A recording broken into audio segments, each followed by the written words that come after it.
Okay, imagine a really old book. Like super old. This book was so different, it caused people to argue, and it didn't make it into most Bibles we see today. For hundreds of years, its ideas made people think differently about God and the world. Then, people in Europe just forgot about it. It's called the Book of Enoch. It says it was written by Enoch himself. That's Noah's great-grandpa. The Bible says Enoch was special and went to heaven without dying. Some early followers of Jesus liked this book, but then it disappeared from Europe for a very long time. But guess what? In 1773, a guy from Scotland named James Bruce found it again. He found whole copies hidden away in old churches in a faraway country called Ethiopia. The people there had kept it safe in an old language and think it's a holy book. What he read was a story that was very different from the Bible stories most people knew. The Book of Enoch tells about angels called watchers who came down from heaven. They married people and taught them secret or bad things like how to fight wars, how to wear makeup, and how to tell the future by stars. Their kids were giant people called Nephilim.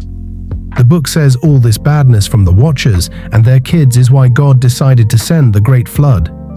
The book even gives names to angels and places and tells more about things the Bible only talks about a little.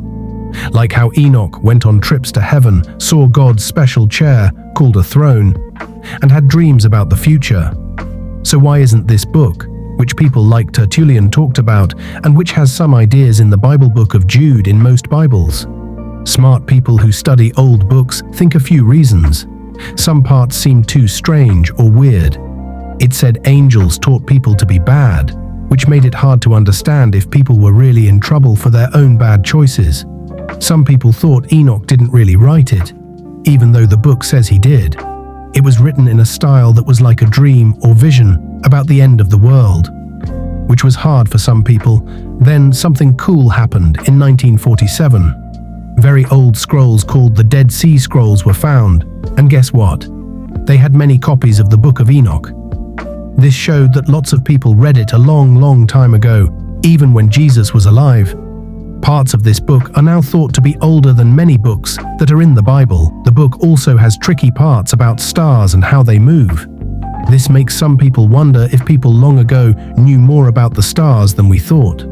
So whether you think it's a holy book, an old story with wise ideas, or just an interesting old book, the Book of Enoch helps us see how people long ago thought about God and the world in different ways. Its story of being used by some people, then mostly left out, shows that choosing books for the Bible was a tricky process, and some big ideas didn't get included everywhere. What do you think? Should the Book of Enoch be in the Bible?